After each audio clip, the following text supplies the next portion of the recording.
Merhaba arkadaşlar, örgü kanalıma hoş geldiniz. Kız bebekler için örgüsü çok güzel tığ işi bir hırka yaptım. Bugün bunun anlatımını sizlerle paylaşmak istiyorum. Hırkanın örgüsü bakın çok güzel arkadaşlar. Güzel modelli bir hırka. Bu hırka örgüsüne yakadan zincir yaparak başlıyoruz. Ben bugün hırka anlatımını 3 aylık bebek ölçüsüne göre yapıyorum. Ama bu hırka yeni doğan bebeğe de olur arkadaşlar. Yeni doğan ve 3 ay bebek için bu ölçüde yapabilirsiniz. 6 aylık bebeğe kadar aynı ölçüde başlayabilirsiniz. 6 aydan büyük çocuklar için arttırma sayılarını arttırarak istediğiniz büyüklükte bu hırkayı yapabilirsiniz. Yetişkinler için de uygun bir modeldir. Her yaş kız çocuklarınız için uygun bir model arkadaşlar. Bak, yaka bölümünü trabzanlarla yaptım. Yakadan sonra model yerleştirdim. Buraya 2 tane düğme yaptım. İnci düğme dikmeyi tercih ettim ben. Bak 2 düğme iliği yaptım. Karşılarına düğmesini diktim. Örgünün ters tarafının görüntüsü bak bu şekilde. Bak arka görüntüsü de böyle. Çok güzel bir hırka arkadaşlar. Çok da şık bir hırka. Bu hırka örgüsünde iplik olarak Alize Happy Baby Soft markalı bir iplik, bunu kullandım. Kullandığım iplik üzerinde 100 gram iplikte 330 metre var. Bu iplikten ikinci iplikten çok az kaldı arkadaşlar. Bak ikinci yumak iplikten bu kaldı. 1,5 adet iplik kullandım. 2 düğme kullandım. Tığ olarak 5 numara 3 milimetre tığ kullandım. Siz daha büyük numaralı tığ kullanırsanız yaptığınız ölçü daha büyük olacaktır arkadaşlar. Eliniz sıkıysa benim kullandığım tığdan 1 numara büyük tığ kullanmanızı tavsiye ederim. Benim elim çok sıkı değil, bak örgülerim bu şekilde görünüyor. Buna takım yapmak isterseniz bakın çok güzel aynı modelin yeleğini yaptım bu şekilde. Bu da aynı ölçüde yaptığım bir yelek modeli arkadaşlar. Şapka yaptım bak bu şekilde, yine aynı modelin şapkası. Bunlara takım olarak yine güzel bir örgü ayakkabı yaptım bak. Kız bebek için güzel bir takım yaptım ben bu pembe renk iplikler ile. Bir de elbise yapmak isterseniz kolay model tığ işi çok güzel bir prenses elbisesi var bak. Bu şekilde kolay model. Bu da çok kolay arkadaşlar. Bunu da arkadan düğmeli yaptım bak yine. Bu şekilde çok güzel bir takım yapmak isterseniz bu elbisenin, şapkanın, yeleğin ve ayakkabının anlatımlarını ben yaptım. YouTube kanalıma yükledim.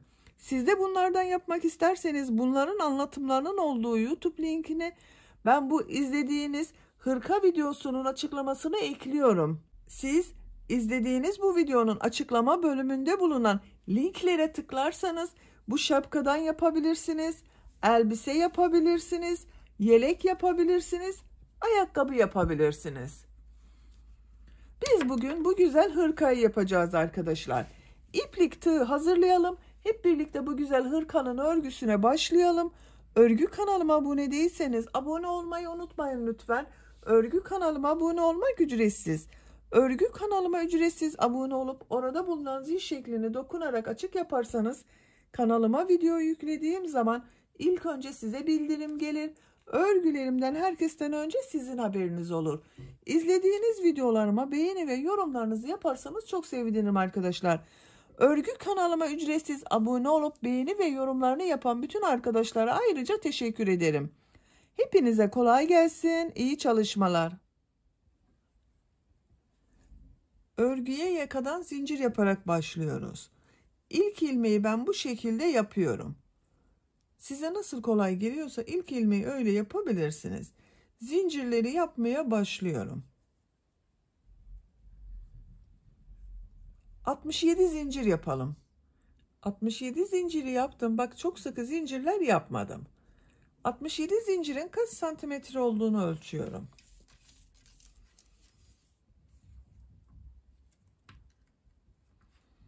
27 santimetre zincir uzunluğu var.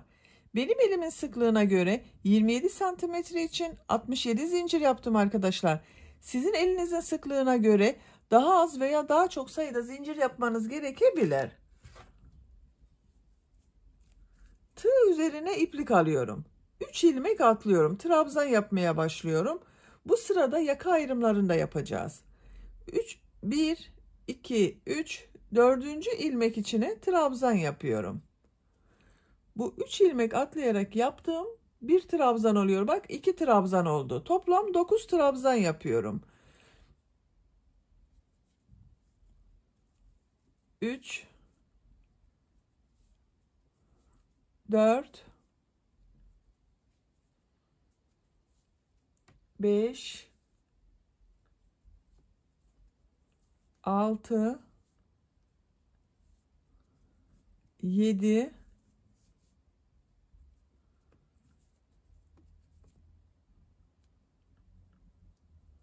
8, 9. 9 trabzan yaptım. Tığ üzerine iplik alıyorum. Bak bu 10. ilmek içine bir trabzan, 2 zincir, bir trabzan yapıyorum. Arttırma yeri için burayı hazırlıyoruz arkadaşlar bak. Aynı ilmek içine bir trabzan daha yaptım. Bak 10. ilmeğe bir trabzan, 2 zincir, bir trabzan yaptım. Kol bölümü için de buraya 12 trabzan yapıyorum. 1, 2, 3, 4, 5, 6, 7, 8, 9, 10, 11, 12. Kol için 12 trabzan yaptım. Bak bu ilmek içine bir trabzan, 2 zincir, bir trabzan yapıyorum.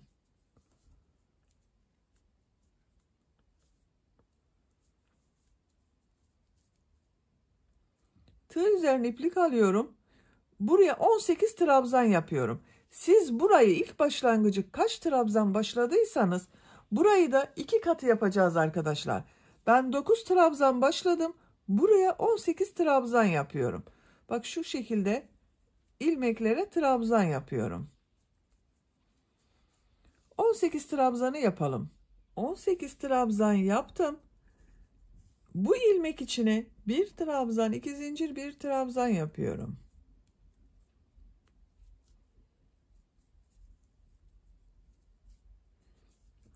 Kol bölümü için buraya 12 trabzan yapıyorum. Bak bu kolda 12 trabzan yaptım. Buraya da 12 trabzan yapıyorum.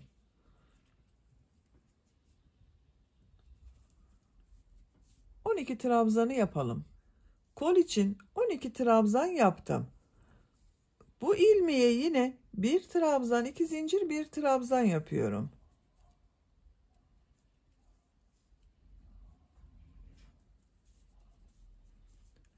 Buraya da 9 trabzan yapıyorum. Bak sıra başında 9 trabzan yaptım. Sıra sonunda da 9 trabzan yapıyorum. 1, 2, 3, 4, 5, 6, 7, 8, 9. Bak. Bu ilk sırada yaka ayrımlarını yaptım arkadaşlar. Bu 4 yerde arttırma yapacağımız yerleri de belirledik bak. Bir trabzan, 2 zincir, bir trabzan yaptığımız yerlerde arttırma yapacağız. Bak 4 yerde. Yaka arttırmalarını orada yapacağız. 9 trabzan başladım. Bak arttırmayla birlikte 10 trabzan oldu. Kol içinde 12 trabzan yaptım. Arttırmalarla birlikte 14 trabzan oldu bak. Bir burada arttırma yaptım, bir burada yaptım. Burada bak yine bir burada arttırma yaptım, bir burada arttırma yaptım. Toplam 20 trabzan oldu. 18 trabzan yaptık. 2 arttırma olduğu için 20 trabzan oldu. Siz 6 aylık bebek için yapacaksanız bu başlangıçta 9 yaptığımız trabzanı 10 trabzan, kol bölümünü 14 trabzan, burayı 20 trabzan yapabilirsiniz. 1 yaş çocuk için yapacaksanız 11 trabzan, kol bölümünü yine 14 trabzan yapabilirsiniz. Burayı da bu ilk yaptığımız sıranın toplamı olan 22 trabzan yapabilirsiniz. 2-3 yaş arası çocuk için yapacaksanız bu başlangıcı 12 trabzan, kol bölümünü 16 trabzan, burayı da yine 24 trabzan yapabilirsiniz. Bu şekilde istediğiniz gibi büyütebilirsiniz arkadaşlar. Bak, bu arttırma yerlerinde de 1 trabzan, 2 zincir, 1 trabzan şeklinde yerlerini belirlemiş olacağız. İkinci sıradayım. Bir zincir yapıyorum. Örgüyü çeviriyorum. İlk ilmek üzerine trabzan yapıyorum. Bak, 10 trabzan yapıyorum. 1 2 3 4 5 6 7 8 9 10. 10 trabzanı yaptım. Bak, arttırma yerine geldim. Buraya yine 1 trabzan, 2 zincir, 1 trabzan yapıyorum. Tığ üzerine iplik alıyorum. Bak, bu 2 zincir yaptığım boşluğa 1 trabzan yapıyorum. 2 zincir yapıyorum. Tekrar aynı boşluğa 1 trabzan yapıyorum. Bak, 1 trabzan, 2 zincir, 1 trabzan oldu. Trabzan yaparak devam ediyorum. Arttırma yapacağımız buraya kadar devam edelim. Kol bölümünde bulunan bak trabzanları yaptım. Bu arttırma yerinde 1 trabzan, 2 zincir, 1 trabzan yapıyorum.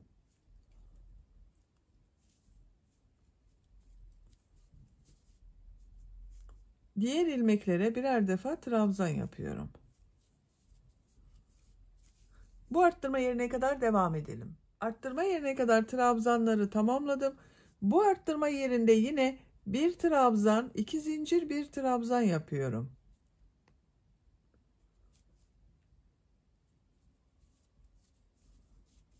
Diğer ilmeklere trabzan yaparak devam ediyorum. Arttırma yerine kadar devam edelim. Arttırma yerine kadar kolda bulunan trabzanları yaptım. Bu arttırma yerine 1 trabzan, 2 zincir, 1 trabzan yapıyorum.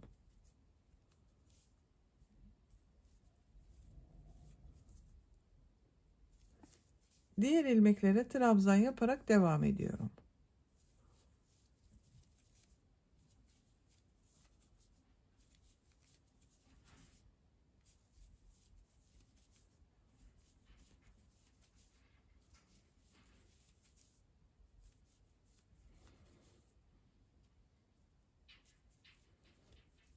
Bak, sıra sonunda bir alt sırada 3 ilmek atlayarak yaptığım bir trabzan var. Bunu son zincirin üzerine tığ takıyorum, trabzan yapıyorum. Bakın arkadaşlar, yaka görüntüsü böyle oluyor. Üçüncü sıradayım.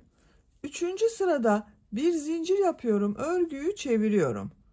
İlk ilmek üzerine trabzan yapıyorum. Diğer ilmeklere trabzan yaparak devam ediyorum. Arttırma yerine kadar devam edelim. Arttırma yapacağım yere kadar trabzanları yaptım. Bu sırada bu arttırma yerlerine 2 trabzan, 2 zincir, 2 trabzan yapıyorum. Bak, bu 2 zincirli boşluğa 2 trabzan yapıyorum. 2 zincir yapıyorum. Tığ üzerine iplik alıyorum. Aynı boşluğa 2 trabzan daha yapıyorum. Bak, 2 trabzan, 2 zincir, 2 trabzan oldu. Diğer ilmeklere birer defa trabzan yapıyorum. Arttırma yerine kadar devam edelim. Arttırma yapacağım yere kadar bak trabzanları yaptım. Bu arttırma yerine yine 2 trabzan, 2 zincir, 2 trabzan yapıyorum.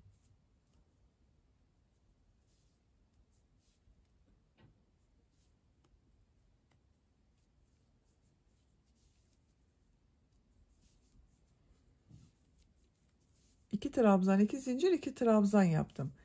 Diğer ilmeklere birer defa trabzan yapıyorum. Trabzan yaparak devam edelim. Bu arttırma yerinde ve bu arttırma yerinde yine 2 trabzan, 2 zincir, 2 trabzan yapalım.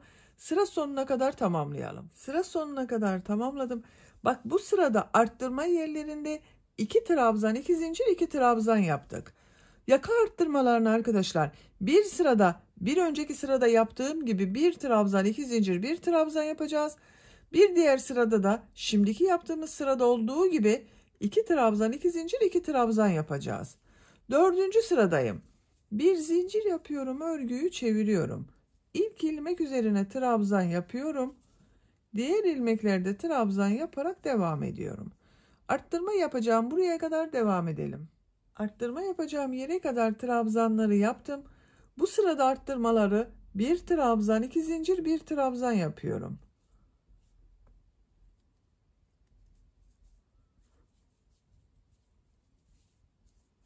Diğer ilmeklere birer defa trabzan yapıyorum. Bakın. 1 trabzan, 2 zincir, 1 trabzan arttırma yaptım. Bu arttırma yerinde, bu arttırma yerinde ve bu arttırma yerinde yine 1 trabzan, 2 zincir, 1 trabzan yapalım. Sıra sonuna kadar tamamlayalım. Sıra sonuna kadar tamamladım. Bak arttırma yerlerinde 1 trabzan, 2 zincir, 1 trabzan yaptım. Tekrar yakanın şekline bakalım. Bak böyle oldu arkadaşlar. Şu şekilde de görelim. Bakın. Yakanın örgüsü böyle oluyor.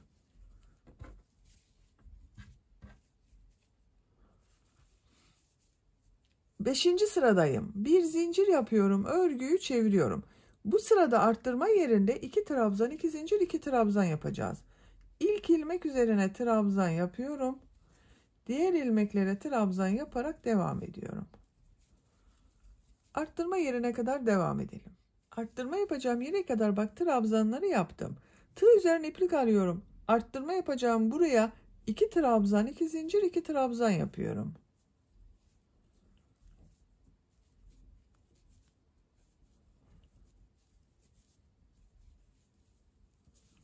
İki trabzan, 2 zincir, 2 trabzan yaptım. Diğer ilmeklere birer defa trabzan yapıyorum. Bu sırada bak buraya ve buraya 2 trabzan, 2 zincir, 2 trabzan yapalım. Diğer ilmeklere birer defa trabzan yapalım.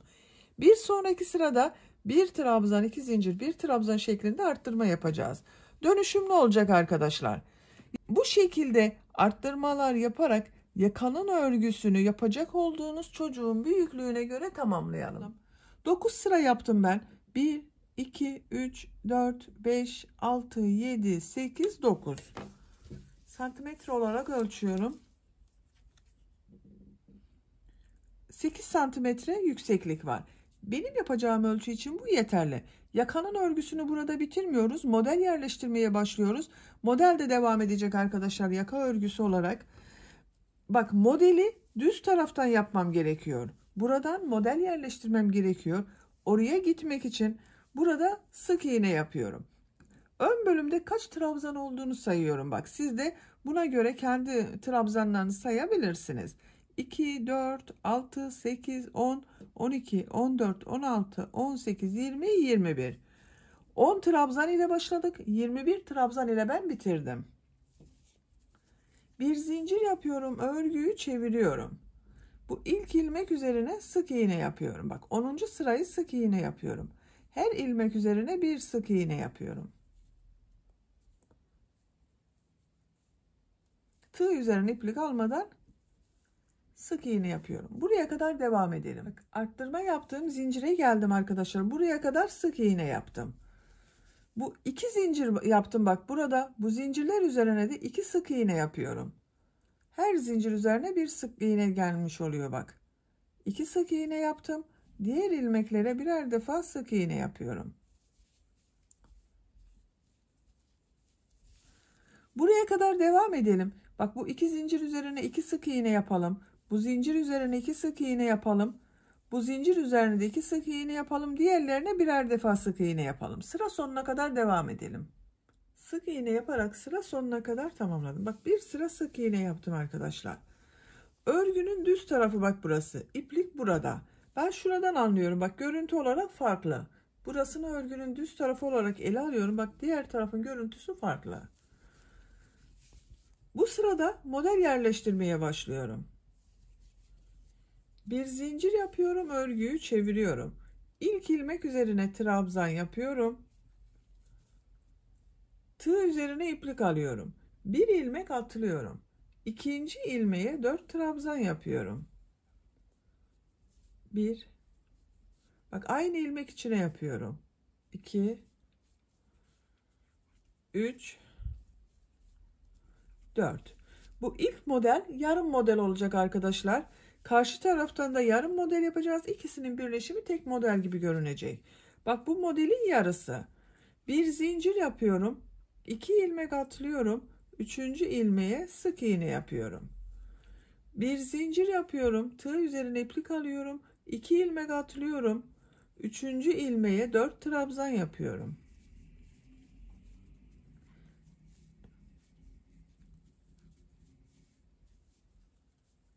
Bak aynı ilmek içine 4 trabzan yaptım. Tığ üzerine iplik alıyorum. Diğer ilmeğe 1 trabzan yapıyorum. Yanında bulunan ilmek içine 4 trabzan yapıyorum.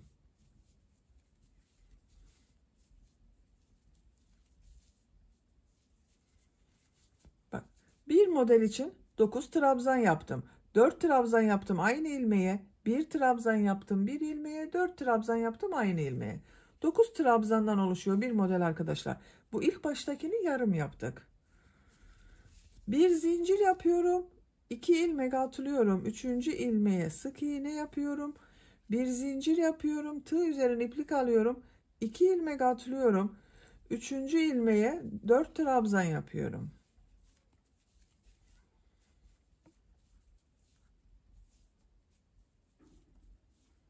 Bak aynı ilmek içine 4 trabzan yaptım. Bir trabzan yapıyorum. Diğer ilmeğe 4 trabzan yapıyorum.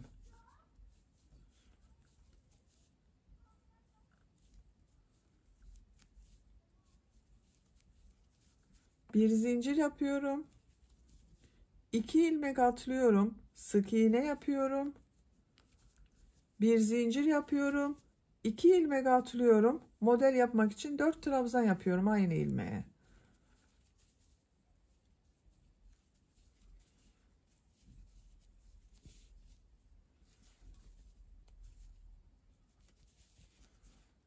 Bir ilmeğe 1 trabzan yapıyorum. Diğer ilmeğe 4 trabzan yapıyorum.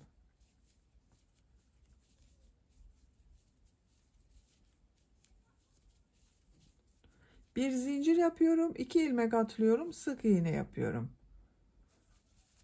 Bak bu şekilde model kurulumu yapıyoruz. Gördüğünüz gibi 9 trabzandan bir model yapıyoruz arkadaşlar. Ortaya da sık iğne yapıyoruz. Sıra sonuna kadar modelleri yaparak devam edelim. Sıra sonunda yine yarım model yapacağız. Sıra sonuna kadar modelleri yaparak tamamladım. Bak buraya 4 trabzan yaptım arkadaşlar. Sıra başında yarım model yapmak için bak bu ilmeğe 4 trabzan yaptım. Burada da 4 trabzan yaptım. Burada bir ilmek atlıyorum. İkinci ilmek üzerine bir trabzan yapıyorum. Son ilmek bak.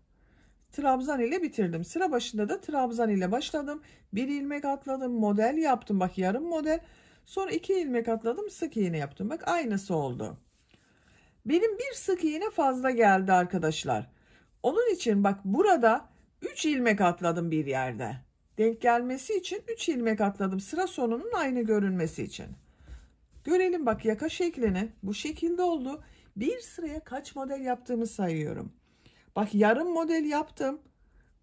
1, 2, 3, 4, 5, 6, 7, 8, 9, 10, 11, 12, 13, 14, 15, 16, 17, 18, 19. 2 de yarım model var. 21 model var arkadaşlar bir sıra üzerinde. Şimdi örgünün ters tarafından sık iğne yapacağız. Bir zincir yapıyorum. Örgüyü çeviriyorum. İlk ilmek üzerine bak trabzan yapıyorum. Bir zincir yapıyorum. Bu sırada bu yaptığım trabzanları boşluktan alarak sık iğne yapıyorum. Bu 4 trabzanı bak şu şekilde tığı boşluğa takıyorum. Bak bu şekilde üzerine yapmıyorum. Bak böyle yapmıyorum. Boşluğa takıyorum, sık iğne yapıyorum. 1 2 3 4 4 sık iğne yaptım. 3 zincir yapıyorum. Bak arada 3 zincir yapıyorum. Diğer modelde bu 4 trabzanı boşluktan alarak sık iğne yapıyorum. 1 2 3 4. Bak 4 sık iğneyi boşluktan aldım. Sık iğne yaptım. Bak şu şekilde oldu arkadaşlar. Düz tarafının görüntüsü böyle. Bak burada bir trabzan yaptığım yere geldim. Bu trabzanı bak örgünün düz tarafı burası. Düz tarafından boşluktan alarak trabzan yapacağız. Bir zincir yapıyorum bak arada. Tığ üzerine iplik alıyorum. Şu tek olan trabzanı ters taraftan şu şekilde boşluktan alıyorum. Trabzan yapıyorum. Bak bunu trabzan yaptım. Bir zincir yapıyorum. Bu 4 trabzanı sık iğne yapıyorum.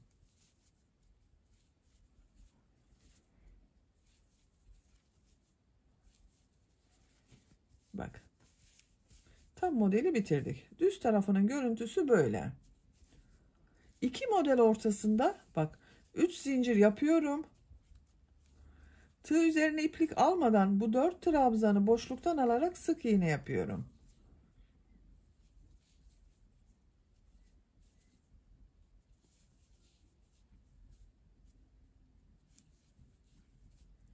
Bir zincir yapıyorum.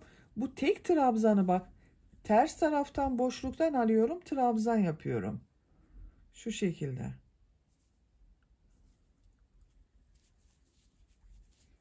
Bir zincir yapıyorum. 4 trabzanın üzerine bak sık iğne yapıyorum boşluktan alarak. 2 3 4 3 zincir yapıyorum.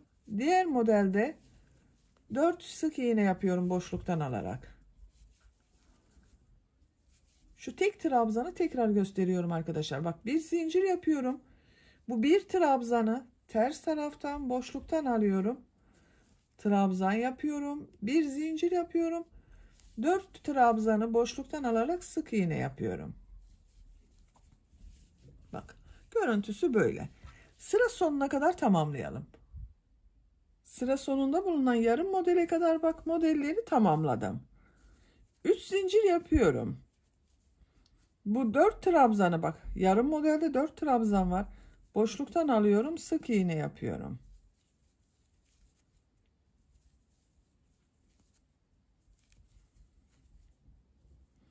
Bir zincir yapıyorum. Tığ üzerine iplik alıyorum. Bak bu son ilmek üzerine trabzan yapıyorum. Bakın görüntüsü böyle oldu. Şekli böyle arkadaşlar.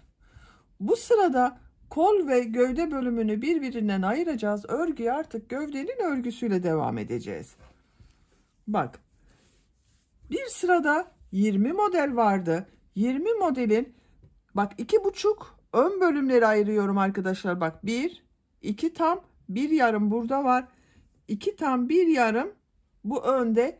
Toplam 5 model yapıyor. Kollar için 5 model, arka bölüm için de 5 model yapıyorum. İşaretleri takalım isterseniz. Bak 1 yarım model, 1, 2 tam model. Ortaya işaret takıyorum bak. Bak 2,5 model ön bölüm için yaptım. Kol için 5 model yapıyorum. 1, 2, 3, 4, 5. Buraya işaret yapıyorum. Bu şekilde işaret iğneleri kullanabilirsiniz. İşaret iğneniz yoksa bak bu şekilde iplikler takabilirsiniz arkadaşlar.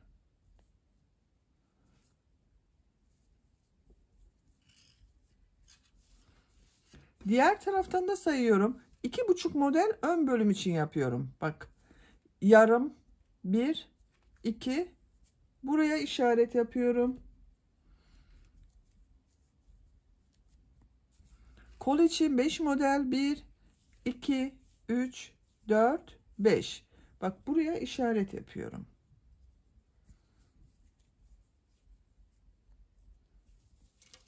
Arka bölüm için kaç model kaldığını sayıyorum. Bak 1, 2, 3, 4, 5 model de arka bölüm için kaldı. Görüntü böyle bakın arkadaşlar. Ayrımları yaptık. Şimdi birleştireceğiz. Bak bu ön bölümlerle arka bölümü birleştireceğiz. Bir zincir yapıyorum. Örgüyü çeviriyorum. İlk ilmek üzerine trabzan yapıyorum. Tığ üzerine iplik alıyorum. Bu bir zincir yaptığım boşluğa 4 trabzan yapıyorum. Bak yine yarım model için 4 trabzan yapıyorum. 3, 4. Bir zincir yapıyorum. Bak bu iki model ortasında 3 zincir yaptığım ortasına sık iğne yapıyorum. Bir zincir yapıyorum. Bak modelde arkadaşlar ortada bir trabzanı boşluktan alarak trabzan yaptım. Bir önceki sırada bunun 4 trabzan buraya yapıyorum. Bu trabzanı boşluktan alıp trabzan yapıyorum. Buraya da 4 trabzan yapıyorum. Bak bu bir zincir boşluğuna 4 trabzan yapıyorum.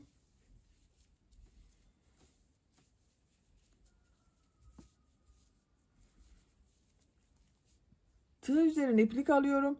Bu trabzanı bak. Boşluktan alarak yaptığım trabzanı boşluktan alıyorum. Trabzan yapıyorum. Bak bu sırada düz taraftan yaptım. Tığ üzerine iplik alıyorum. Bu bir zincirli boşluğa 4 trabzan yapıyorum.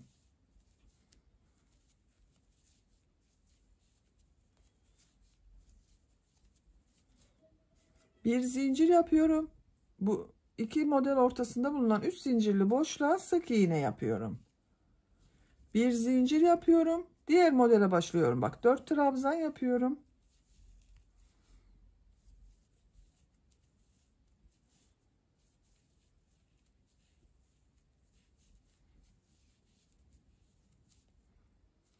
Tığ üzerine iplik alıyorum. Bu bak boşluktan alarak yaptığım trabzanı boşluktan alıyorum. Trabzan yapıyorum. Bir zincirli boşluğa 4 trabzan yapıyorum.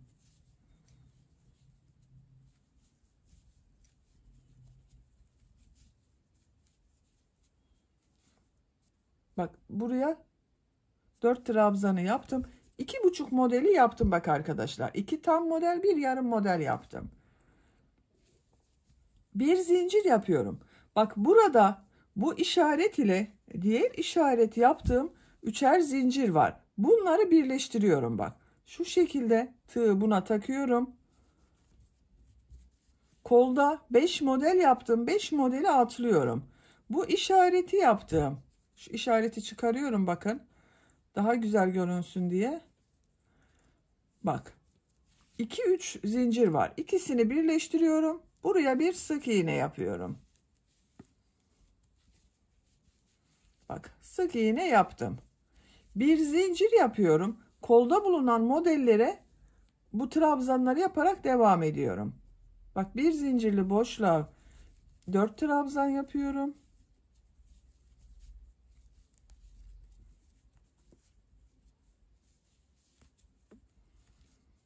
Tığ üzerine iplik alıyorum. Boşluktan alıyorum. Trabzan yapıyorum. 4 trabzan yapıyorum. Bir zincirli boşluğa.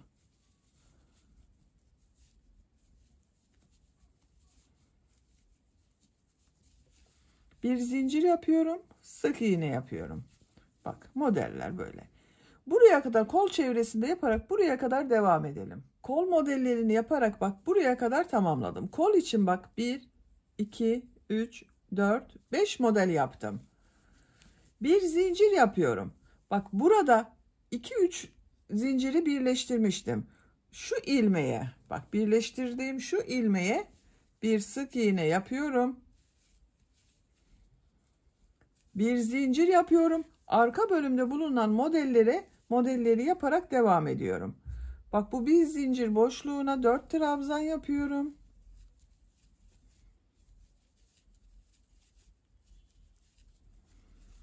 Bir trabzanı boşluktan alıyorum. Trabzan yapıyorum. 4 trabzan yapıyorum.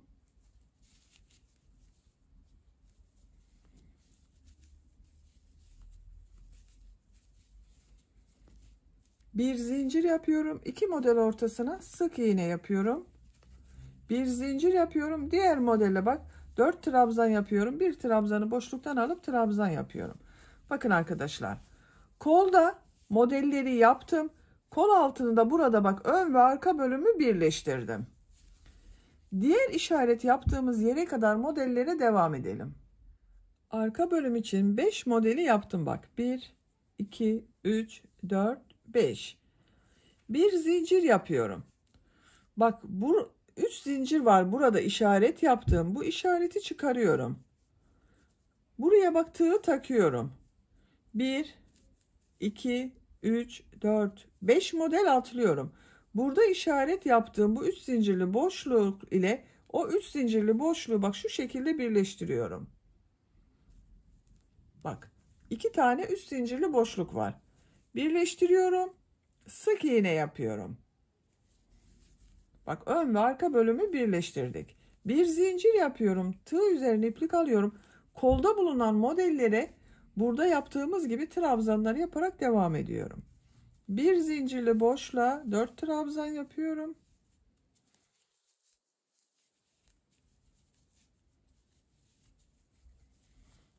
Bu bir trabzanı boşluktan alıyorum. Trabzan yapıyorum. Bir zincirli boşluğa 4 trabzan yapıyorum.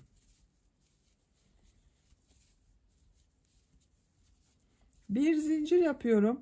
2 model ortasında bulunan boşluğa sık iğne yapıyorum. Bir zincir yapıyorum. Tığ üzerine iplik alıyorum. Diğer modele başlıyorum. Bak aynısını yapıyoruz. 5 modeli tamamlayalım. Kol modellerini yaptım. 5 model yaptım bak. 1, 2, 3, 4, 5. Bir zincir yapıyorum. Bak birleştirme yaptığım şu ilmek var. Bu ilmeğe sık iğne yapıyorum. Bir zincir yapıyorum. Ön bölümde bulunan modeli yaparak devam ediyorum. 4 trabzan yapıyorum. Tığ üzerine iplik alıyorum. Boşluktan alıyorum. Trabzan yapıyorum. Sıra sonuna kadar devam edelim. Sıra sonuna kadar tamamladım. Son modeli bak yarım model yaptım. Son ilmeğe de bir trabzan yaptım. Bakın arkadaşlar. Bu sırada görüntü böyle oldu. Kol bölümlerini gövde bölümünden ayırdık. Bak ön ve arka bölümü burada birleştirdik. Bir zincir yapıyorum. Örgüyü çeviriyorum. Bu boşluktan alarak sık iğne yaptığımız sıradayız. Tığ üzerine iplik alıyorum. İlk ilmek üzerine trabzan yapıyorum. Bir zincir yapıyorum. Bu 4 trabzanı boşluktan alarak sık iğne yapıyorum bak. Şu şekilde. 1 2 3 4 3 zincir yapıyorum. Diğer modelde ilk 4 trabzanı boşluktan alıyorum. Sık iğne yapıyorum. 1 2 3 4. Bak boşluktan alarak yaptığım trabzandayız. Bir trabzan bak ters tarafta görünüyor. Bir zincir yapıyorum. Tığ üzerine iplik alıyorum. Bu ters tarafta görünen trabzanı ters taraftan boşluktan alıyorum. Trabzan yapıyorum. Bu trabzan bak bu sırada ters tarafta görünüyor. Diğer sırada düz taraftan görünüyor. Bir zincir yapıyorum. 4 ilmeği bak boşluktan alarak sık iğne yapıyorum.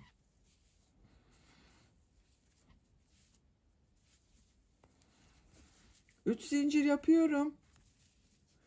Diğer modelde ilk 4 trabzanı boşluktan alıyorum. Sık iğne yapıyorum.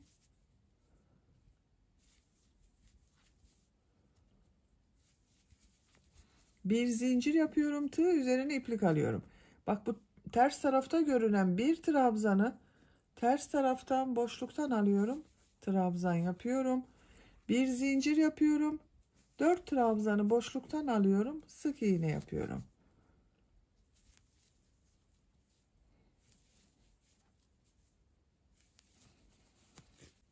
Bak kol altının oraya geldik. Ön bölümde 2,5 model yaptım.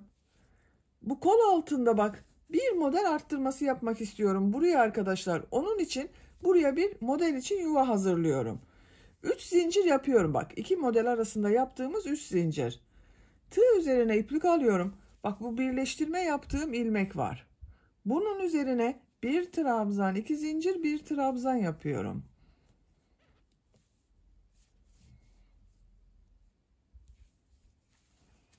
Bir sonraki sırada bunun üzerine model yerleştirmesi yapacağız. 3 zincir yapıyorum.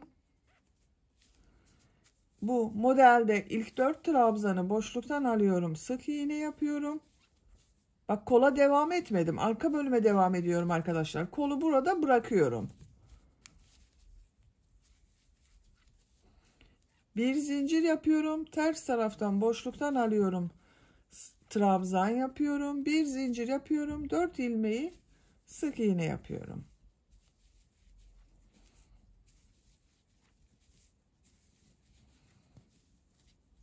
Üç zincir yapıyorum. Diğer modele başlıyorum bak. 4 trabzanı boşluktan alıp sık iğne yapıyorum. Bir trabzanı boşluktan alarak trabzan yapıyorum. Bak kol altında bir model için yuva yaptık buraya. Diğer kol altı yaptığımız yere kadar devam edelim. Diğer kol altına kadar modelleri yaptım. 3 zincir yapıyorum. Tığ üzerine iplik alıyorum. Bak ön ile arka bölümü birleştirdiğim bu ilmeğe bir trabzan, 2 zincir, bir trabzan yapıyorum. Burada da bir model arttırması yapıyorum bak. 3 zincir yapıyorum. Ön bölümde bulunan modellere boşluktan sık iğne yaparak devam ediyorum.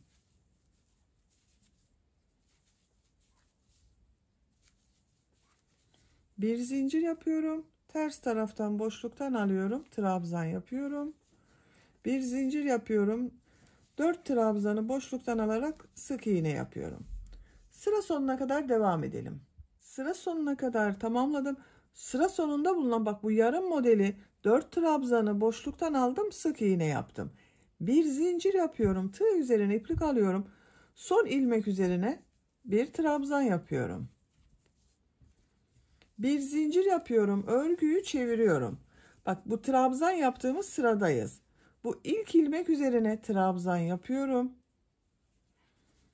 Tığ üzerine iplik alıyorum.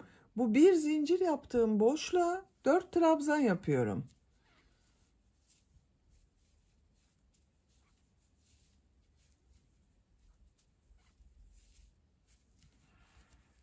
Bak 4 trabzandan oluşan yarım modeli yaptım. Bir zincir yapıyorum.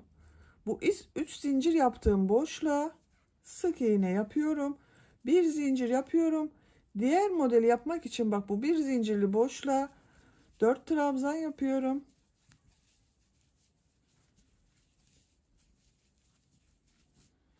Tığ üzerine iplik alıyorum. Bu trabzanı bak boşluktan alıyorum. Trabzan yapıyorum. Bak boşluğa 4 trabzan yapıyorum.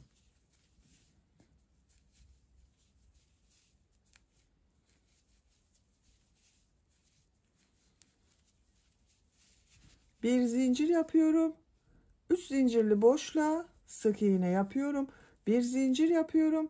Diğer modelde bak bu bir zincirli boşluğa 4 trabzan yapıyorum.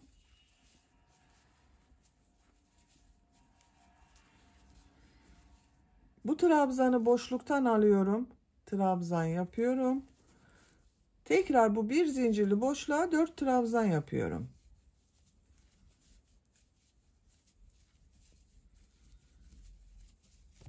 Bak bir zincir yapıyorum. Burada yaptığım bu 3 zincirin üzerine sık iğne yapıyorum.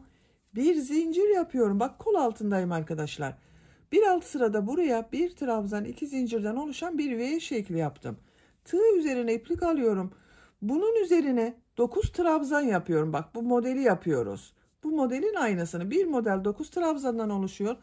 Bunun üzerine 9 trabzan yapıyorum. 1 2 3 4 5, 6, 7, 8, 9. Bak 9 trabzanı yaptım. Bir zincir yapıyorum. 3 zincirli boşluğa sık iğne yapıyorum. Bir zincir yapıyorum. Diğer modelde yapmaya devam ediyorum. Bak 4 trabzan yapıyorum.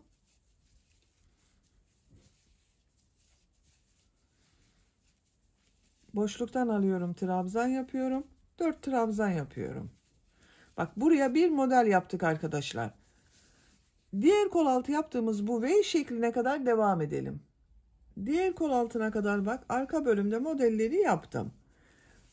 Bir zincir yapıyorum. Bu 3 zincirli boşluğa sık iğne yapıyorum. Bir zincir yapıyorum. Kol altında yaptığım bak bu bir trabzan, 2 zincir, bir trabzandan oluşan V şekli içine 9 trabzan yapıyorum. 2, 3, 4, 5, 6, 7, 8, 9. Bak burada da V şekli içine 9 trabzan yaptım. Buraya da 9 trabzan yaptım. Bir zincir yapıyorum. 3 zincirli boşluğa sık iğne yapıyorum. Bir zincir yapıyorum. Modelleri yapmaya devam ediyorum. Bak bu bir zincirli boşluğa 4 trabzan yapıyorum. Bir trabzanı boşluktan alıyorum. Trabzan yapıyorum. 4 trabzan yapıyorum. Sıra sonuna kadar devam edelim. Bak sıra sonuna kadar geldim. Son yarım modeli sizinle bir defa daha birlikte yapmak istiyorum arkadaşlar.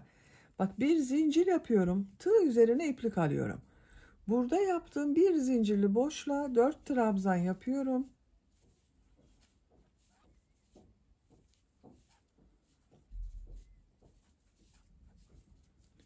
Tığ üzerine iplik alıyorum. Son ilmek üzerine bir trabzan yapıyorum. Bakın bu sırada modelleri aynı şekilde yaptık. Sadece bak bu kol altlarında birer model fazladan yaptık. 9 trabzandan oluşan model yaptım. Bak görüntü böyle oldu arkadaşlar. Bir zincir yapıyorum. Örgüyü çeviriyorum. Bu ilk ilmek üzerine trabzan yapıyorum. Bir zincir yapıyorum. Bak bu 4 trabzanı boşluktan alarak sık iğne yapıyorum. 1, 2, 3, 4. 3 zincir yapıyorum. Diğer modele başlıyorum. 4 trabzanı boşluktan alarak sık iğne yapıyorum.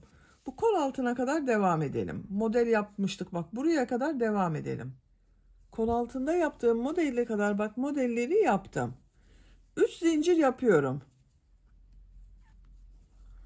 Burada 9 trabzan yaptım. İlk 4 trabzanı boşluktan alıyorum. Sık iğne yapıyorum bak. Tığ üzerine iplik almıyorum. 1, 2, 3, 4. İlk 4 trabzanı boşluktan aldım, sık iğne yaptım. Bir zincir yapıyorum. Tığ üzerine iplik alıyorum. Bak bu bir trabzanı ters taraftan boşluktan alıyorum. Trabzan yapıyorum. Bir zincir yapıyorum. Bu sonda bak 4 trabzan kaldı. Bunları boşluktan alarak sık iğne yapıyorum. 1, 2, 3, 4. 3 zincir yapıyorum. Diğer modele başlıyorum. İlk 4 trabzanı boşluktan alıyorum. Sık iğne yapıyorum. Bir zincir yapıyorum. Bir trabzanı ters taraftan boşluktan alıyorum. Trabzan yapıyorum. Bir zincir yapıyorum. 4 trabzanı boşluktan alarak sık iğne yapıyorum. Bak kol altında modelde aynı şekilde oldu arkadaşlar. Diğer kol altında yaptığımız modele kadar devam edelim. Bu modeli yine sizinle birlikte yapalım. Diğer kol altında yaptığım bak bu modele kadar modelleri tamamladım. 3 zincir yapıyorum. Tığ üzerine iplik almadan Burada bak model için yaptığım 9 trabzanın ilk 4 trabzanı boşluktan alıyorum. Sık iğne yapıyorum. 1 2 3 4. Bir zincir yapıyorum. Tığ üzerine iplik alıyorum. Bak bu bir trabzanı ters taraftan boşluktan alıyorum. Trabzan yapıyorum. Bir zincir yapıyorum. Bak burada 4 trabzan kaldı. Bunları boşluktan alıyorum. Sık iğne yapıyorum.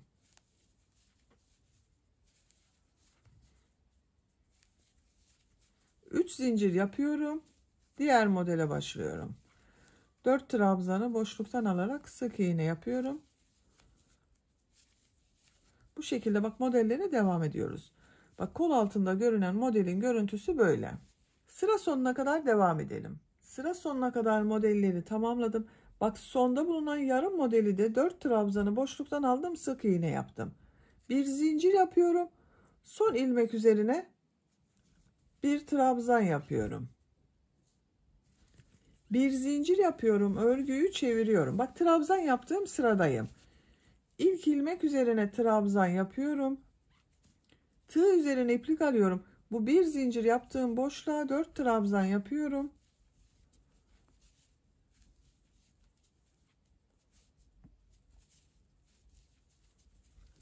Bir zincir yapıyorum. Bu 3 zincirli boşluğa sık iğne yapıyorum. 2 model ortasına bak. Bir zincir yapıyorum. 4 trabzan yapıyorum. Modelleri aynı şekilde devam ediyoruz. Bakın arkadaşlar burada da aynı. Model devam ediyor. Buraya 4 trabzan yapıyoruz. Bunu boşluktan alıp trabzan yapıyoruz. 4 trabzan yapıyoruz. Sıra sonuna kadar devam edelim. Modelleri sıra sonuna kadar tamamladım. Bakın. Örgü çok güzel oluyor arkadaşlar. Bak. Güzel bir model. Gövde örgüsünde kaç model olduğunu sayıyorum. Bak bu yarım model. 1, 2, 3, 4, 5, 6, 7, 8, 9, 10, 11 tam model var. 2 model de yarım bak arkadaşlar. Bu yarımlarla birlikte 13 model oluyor bak. Bunlar da sayarsanız 13 model oluyor. Gövde bölümünün örgüsü bu modeller ile devam edecek. Yapacak olduğunuz çocuğun büyüklüğüne ve tercihinize göre gövde örgüsünü bu model sıralarını tekrarlayarak tamamlayalım. Gövde örgüsünü yapacağım ölçüye göre tamamladım. Kaç model sırası yaptığımı sayıyorum. Bak başlangıçtan itibaren model sırasını sayıyorum arkadaşlar. Bu kabarık görünen modelleri bak. 1, 2, 3, 4, 5, 6, 7, 8, 9, 10, 11 sıra yaptım. 12. sırada bu trabzan yaptığım sırada bitirdim bak. İpliğin ucu bak burada duruyor. Kaç santimetre olduğunu da ölçüyorum. Bak kol altından itibaren yüksekliğini ölçüyorum.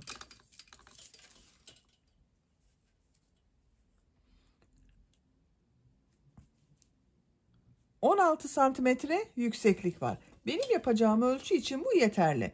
Siz biraz uzun olsun istiyorsanız 1 veya 2 model sırası devam edebilirsiniz. Yeni doğan bebek için yapıyorsanız da bir model sırası önce burada bırakabilirsiniz arkadaşlar. Yine trabzan sırasında bitecek. İkinci ipliğe başladım bak ben. Buradan itibaren ikinci iplik kullanıyorum. Şimdi ön patta düğme iliği yapacağız. Buraya bir sıra sık iğne yapıyorum. En son bak bu ilmeğe yaptım. Bir zincir yapıyorum. Bu ilmek içine sık iğne yapıyorum. Sık iğne sırası yapıyorum.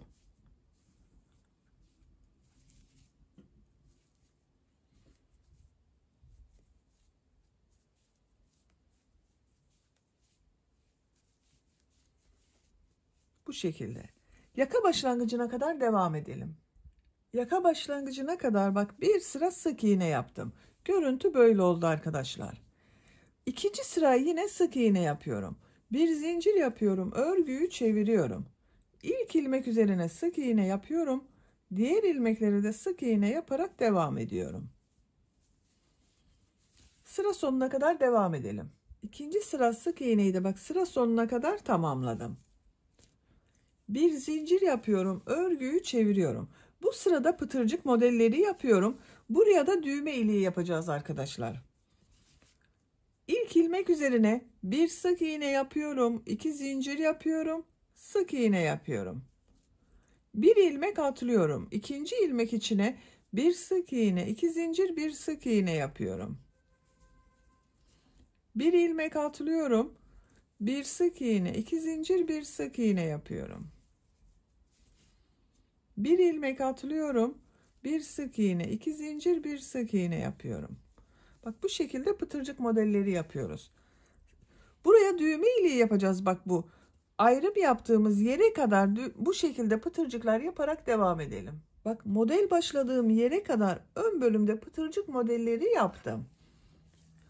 Buraya ilk düğme iliğini yapıyorum. Bak bir düğme iliği buraya yapıyorum. Bir diğerinde bu yaka başlangıcına. Bir ilmek atlıyorum. İkinci ilmek içine bir sık iğne yapıyorum. Düğme iliği için 5 zincir yapıyorum.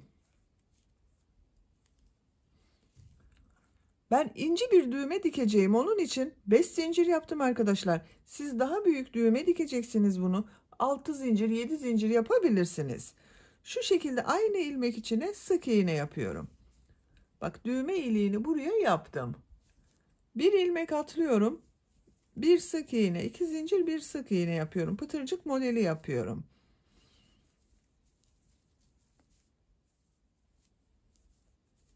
Bak diğer düğme iliğini de buraya yapacağız. 1, 2, 3, 4, 5 pıtırcık yaptım. Bir ilmek atlıyorum. İkinci ilmek içine bir sık iğne yapıyorum. 5 zincir yapıyorum düğme iliği için. Aynı ilmeğe sık iğne yapıyorum. Bak son ilmek içine de bir sık iğne yapıyorum. Bakın 2 düğme iliğini yaptım. Siz daha büyük çocuk için yaptıysanız bunu, bak burası biraz daha geniştir arkadaşlar. Bu yaka örgüsü daha fazla olmuştur. Onun için buraya 3 düğme iliği yapabilirsiniz. Birisini bu başlangıca, bir diğerini model başladığımız sıraya, üçüncüsünde ikisinin ortasına yapabilirsiniz. Benim bu küçük olduğu için 2 düğme iliği yeterli. Yaka çevresinde sık iğne yaparak devam ediyorum. Bak aynı ilmek içine bir sık iğne yapıyorum. Gördüğüm ilmeklere her ilmek üzerine bir sık iğne yapıyorum. Başlangıç ipliği bak burada duruyor, onu da içinde kaybediyorum.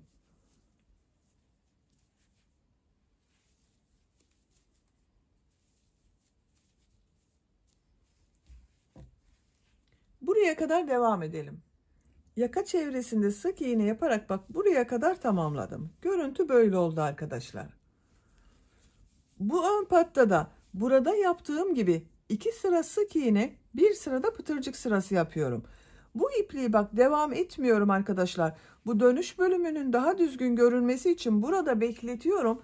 İpliğin içinden diğer uç noktasını çıkartıyorum. Bak bu ipliği kesmedim, bekletiyorum. Bu yaka başlangıcından bir ilmek yapıyorum. Bir zincir yaptım, sağlamlaştırdım. Sık iğne yapıyorum.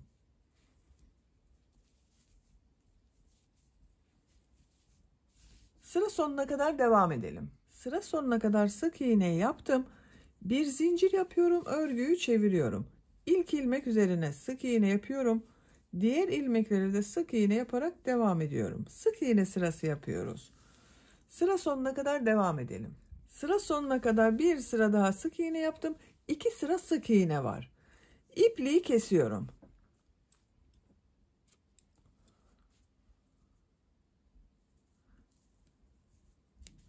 Bak yaka çevresinde sık iğne yaptığım ipliği burada bekletiyordum. Bu iplik ile devam ediyorum. Şimdi bu 2 sıra sık iğnenin üzerinden bir sıra pıtırcık modeli yapacağız. Bak burada olduğu gibi.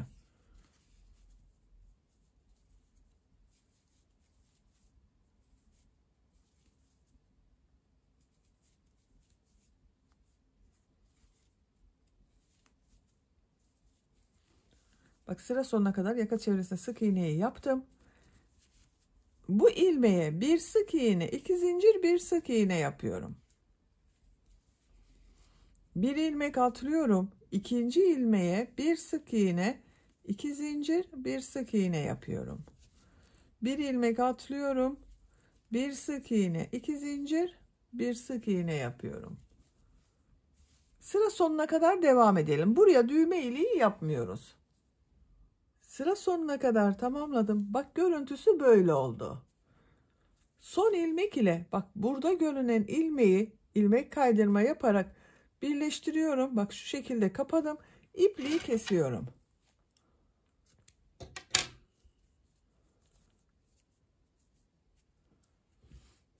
Bakın arkadaşlar. Ben düğme iliklerinin karşısına da 2 tane düğme diktim bak. 2 düğme iliği yaptım. Tam karşılarına ince düğme dikeceğimi söylemiştim. İnce düğme diktim.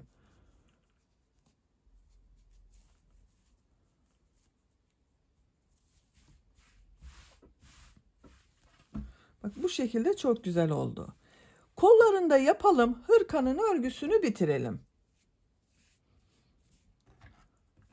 Bak ikinci modeli başlamış oldum arkadaşlar. Bak bir modeli tam bitirdim. Kolda zaten bu yaka bölümünü yaparken ikinci modeldeyiz. Kol altından başlıyorum. Kol altında bulunan bu ilmeğe ipliği bağlıyorum.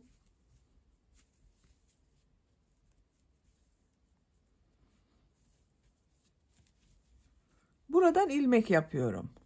3 zincir yapıyorum. 1 2 3. Bak örgüyü çeviriyorum. Örgünün ters tarafından. Burada da çeviriyorduk. Bak örgünün ters tarafından bu trabzanları boşluktan alıp sık iğne yapıyorum. 4 trabzanı boşluktan alıyorum. Sık iğne yapıyorum.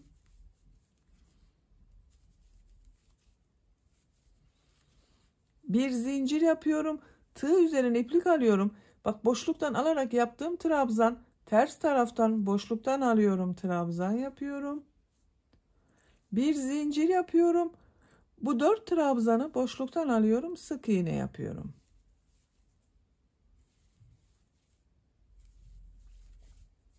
Üç zincir yapıyorum. Diğer modelde ilk 4 trabzanı boşluktan alıp sık iğne yapıyorum. Bir zincir yapıyorum. Tığ üzerine iplik alıyorum. Bak ters tarafta görünen bu trabzanı boşluktan alıyorum.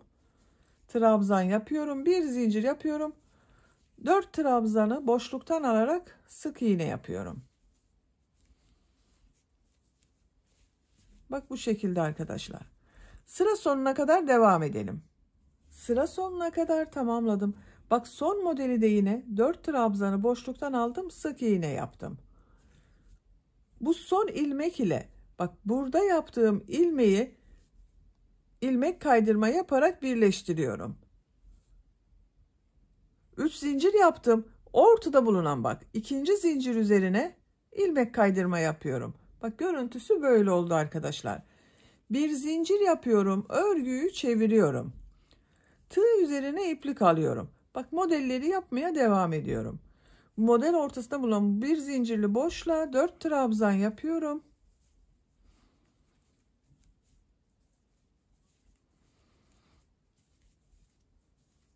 Tığ üzerine iplik alıyorum. Bu trabzanı boşluktan alıyorum. Trabzan yapıyorum. Bu bir zincirli boşluğa 4 trabzan yapıyorum.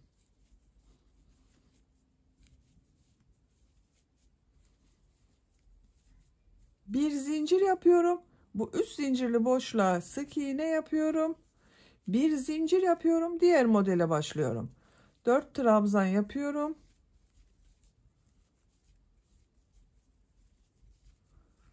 Boşluktan alıyorum. Trabzan yapıyorum. 4 trabzan yapıyorum. Gövde bölümünde yaptığımız modelin aynısı arkadaşlar.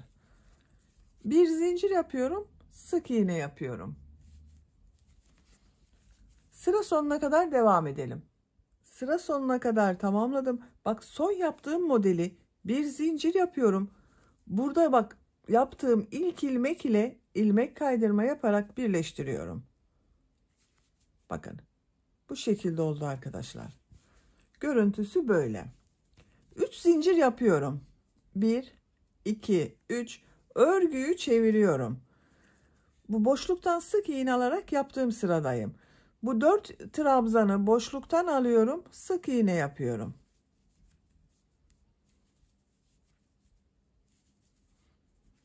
Bir zincir yapıyorum. Tığ üzerine iplik alıyorum. Bak boşluktan alarak yaptığım trabzan ters tarafta görünüyor. Ters taraftan boşluktan alıyorum, trabzan yapıyorum. Bir zincir yapıyorum. 4 trabzanı boşluktan alarak sık iğne yapıyorum. 3 zincir yapıyorum. Diğer modele başlıyorum. 4 trabzanı boşluktan alıp sık iğne yapıyorum. Bak, modellerimize devam ediyoruz. Kol örgüsü bu şekilde devam edecek arkadaşlar. Ben kol örgülerine gövde bölümünden bir model eksik yapmayı tercih ediyorum. Siz isterseniz gövde ile aynı sırada yapabilirsiniz veya bir sıra eksik yapabilirsiniz. Kol örgüsünü bu şekilde devam edelim. Diğer kolun örgüsünde başlayarak her iki kolun örgüsünü bitirelim gelelim. Hırkanın kol örgüsünü ben tamamladım. 5 model ile kol örgüsüne başladım. 5 model ile bitirdim bak. Sıra sonunda ilmek kaydırma yaparak bitirdim arkadaşlar. Trabzan sırasında bitirdim. Aynı burada yaptığım gibi bak, dilimli model oluştu uç bölümde. Kol örgüsünü kaç sıra yaptığımı sayıyorum. 1, 2, 3, 4, 5, 6, 7, 8, 9, 10. sıra. Gövde bölümünü bak 11 sıra yaptım. 1, 2, 3, 4, 5, 6, 7, 8, 9, 10, 11, 12. sırada bitirdim. Kol örgüsünde burada bitirdim. Diğer kolun örgüsünde bunu başladığım gibi başladım. Bak, aynı şekilde tamamladım. Böylece hırkanın örgüsünü bitirdim arkadaşlar. Bak, arka görüntüsü bu şekilde. Çok güzel oldu. Minik güzel bir hırka yaptım. Hırkanın bitmiş şekliyle ölçülerini size söylüyorum. Kol altının buradan gövde genişliğini ölçüyorum. 24 santimetre. Yüksekliğini ölçüyorum. Kol altından yükseklik 16 santimetre. Omuzdan itibaren tam yüksekliğini ölçüyorum. 28 santimetre. Kol yüksekliğini ölçüyorum. Bak, kol altından yükseklik 13 santimetre. Omuzdan tam yüksekliğini ölçüyorum. 23 santimetre. Bu ölçüde 3 aylık bebek için güzel bir ölçü. Ben bugün 3 aylık bir kız bebek için yaptım bu hırkayı. Beni dinlediğiniz ve izlediğiniz için hepinize çok teşekkür ederim. Örgü kanalıma abone değilseniz abone olmayı unutmayın lütfen. Örgü kanalıma abone olmak ücretsiz. Örgü kanalıma ücretsiz abone olup orada bulunan zil şeklini dokunarak açık yaparsanız kanalıma video yüklediğim zaman ilk önce size bildirim gelir. Örgülerimden herkesten önce sizin haberiniz olur. İzlediğiniz videolarıma beğeni ve yorumlarınızı da yaparsanız çok sevinirim arkadaşlar. Sizlerle yeni örgülerde görüşmek dileğiyle. Hoşça kalın, sevgiyle kalın.